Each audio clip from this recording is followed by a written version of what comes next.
Today we're going to talk about the things you should never do in San Diego. It's going to start right now.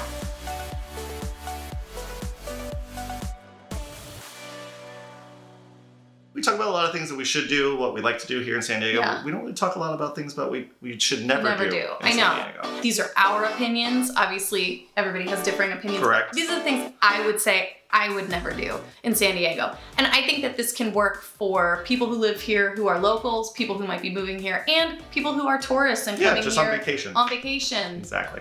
These nevers also work for Indeed. vacationers. The first one is to never assume you can find parking downtown. I would say San Diego is not the most parking friendly, Especially downtown. City. Yes. I've gone to a couple Padre games this year. Mm-hmm. And one time I went to a game and it took me until about the fifth inning until I found a parking spot. And you left with plenty of time. Plenty of time. This is a stadium that is built for like 40,000 people, which means, in my opinion, that there should be parking. 40,000 spots. 40,000 flipping parking spots in the city. Unfortunately, there were not. I dropped my family off at the front so they could find it, and I drove around, and I didn't even care what it cost to pay. I just couldn't find a place to pay. Right. So there are small private lots, where you pay at your parking spot.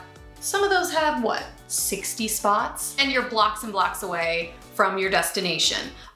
You might be going to Petco Park for a concert, for a show. You might be just going out to dinner downtown. You might be going to House of Blues for a concert, or anywhere for a concert downtown. But we have discovered that you can buy parking ahead of time. A few tips, yes, we have. A few tips. So what I've discovered, especially for Padre games, they do sell parking passes online through Ticketmaster or on StubHub. You can find resold parking passes. Yeah. And it's usually between $25 and $35. Granted, that's not cheap. That's right. But I would pay $35 in a heartbeat if you guarantee me a parking spot down there. Yeah. There's also apps like Spot Hero, websites like ParkWiz, where you can even buy parking at some of the local hotels. And that's a great way to get a parking spot. I'm definitely going to do that going forward because I didn't even know about these apps before, and I've been using them a lot more now. You're welcome. So thank you for that, because I was ready to drive home in the middle of the game because I couldn't get in the stadium.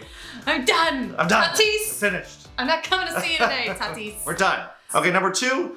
Never expect to be on time during rush hour here in San Diego. It's predictable rush hour. I mean, this probably goes for, without saying, in most cities during rush hour, because traffic here is pretty good overall, but during rush hour, it can vary dramatically. You can get there quickly, or it could take you an hour. Right, so you need to do some planning with that. Yeah, you can't especially just assume going downtown, for example. Or even headed north if you're coming from downtown to North County. You're gonna run into accidents, construction, stuff like that. My advice is always to check your Waze app or your Google traffic, Maps, all those different apps, And the great thing about San Diego is you do have more options, the 5, the 15, the 163, but just don't leave without checking first, okay? Or you could just end up sitting in gridlock. Yes. So frustrated. I am the most frustrated traffic driver. Like you do don't not want to be in the car with me traffic. when I'm in traffic. I just jump out of the car when it happens. So he just does a tuck and roll. It's terrifying. Right Even out. when the car's moving, I just jump out. So. Number 3 on the list here, and this might be a little controversial because some people say this is why you live in San Diego. You want to go and utilize the beach. But I say never go to the beach on a major holiday. That means Labor Day, that means Memorial Day, that means 4th of July. It's just a hot mess. Actually, the only holiday I disagree with that is Christmas. I feel like Christmas is not busy. It's kind of dead on Christmas and Thanksgiving. Typically I don't go on Christmas. Yes, I guess the major summer holidays is what I'm talking about. Sure. When the beach is a huge draw. That's when the sharks come out too. That's when the sharks come to eat everybody. That's why I just stay away. I've seen Jaws. I've seen what happens. That's right. If you want to go a couple days before 4th of July, great. Next on our list is number 4, and Courtney talks about this all the time. Yes. Is to never leave home without layers. That's right. Which means in the morning it could be cold, so you might need a sweatshirt. Yeah. In the afternoon, you'll be sweating. Yep. And it'll be super hot. And in the evening, it could drop back down into the 50s or so, depending on the time of year. My favorite phrase is that it's a coastal desert. Yes, she loves coastal deserts. I'm sorry, as much as you talk about parking, I talk about it being a coastal desert here. Well, I don't care what you say. I just want everyone to know. Okay, next on the list, number 5, is never discount the little hole in the wall taco shops. It might look like it's closed down, but I can assure you they make really good tacos. There are some amazing tacos tacos here. Taco shops, Mexican food. Honestly, the smaller the taco shop, the better the tacos. They all do something different. I mean, you can't just assume that they're all gonna have the same California burrito. I love going to Roberto's over in Torrey Pines. And what's the one in Encinitas that we like from our burritos video? No, Bolito That's not like a huge place by any means. It's more of a takeout place. This is amazing. I hope somebody who lives here will comment and agree with me, because the salsa is the best. The carne asada is the best. The food is so good. And if they want to sponsor our channel, feel free. Oh my gosh. Maybe we should run a little ticker along the bottom. We should. Accepting sponsorships. Accepting sponsorships. Okay. Yeah. Next on our list is never pay high gas prices. And that's hard to do in California because the gas is pretty high here, but... I don't pay gas prices at all. Bern and his Tesla. Let's not even I don't believe in gas. So, but there are ways to save money on gas here. Granted, it might not be right around the corner gas station here, but obviously Costco has cheaper gas here. Right. There's certain areas of San Diego that have less you were looking, Oceanside is less expensive than, with an average of like $3.49, which here is like $4.40. So if you're driving up to LA, maybe stop at Oceanside on the way. That's right. You can find a little cheaper gas. Passing through. For sure. Fill up your tank. Exactly. The next one, number 7, was to never miss out on the seasons. I know we talk a lot about how San Diego doesn't really have seasons that are quite as pronounced, but you don't have to miss your seasons. Never miss your seasons. Here in San Diego, we are so close to some really beautiful places that do see the seasons. You want to get a real taste of autumn. You want to see the leaves change. You can go up to Julian. It's only about an hour drive. You can pick apples. They have orchards. Alpine's good spot. Alpine's a great spot. Idlewild's a great spot. These are all under 3 hours away. So if you are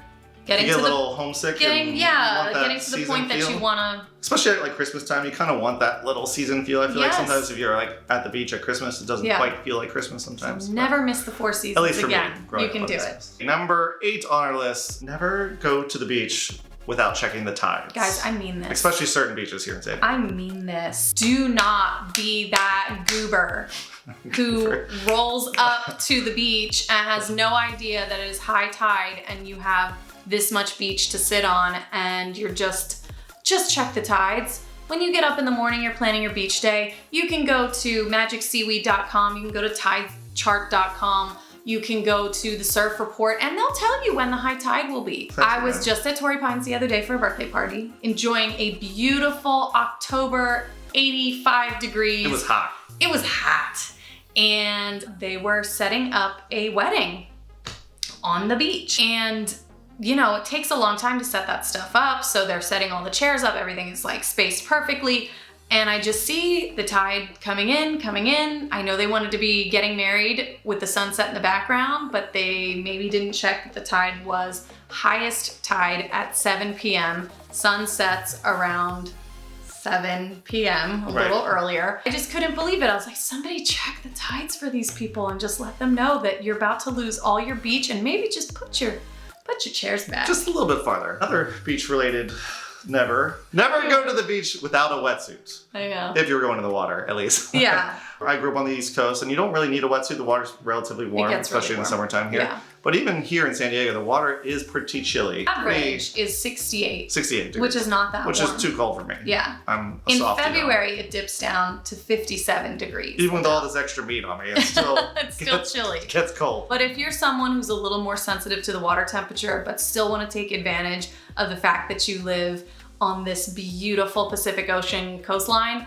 just invest in a wetsuit, and then you can do all your water activities year-round. You can still paddleboard and kayak and surf and boogie board and swim, and you don't have to freeze your buns off. Like my kids stay in the water for like 6 hours if they've got the wetsuit on. Yeah, they're in there all day long. No complaints. And I know this wetsuit's can be a little expensive, but we bought ours off of OfferUp. Sure. These kids grow out of these things in like 6 months. So you can always find a very, very lightly used wetsuit and pass it along, or just ask your friends, which is, absolutely. I think we've shared some of them.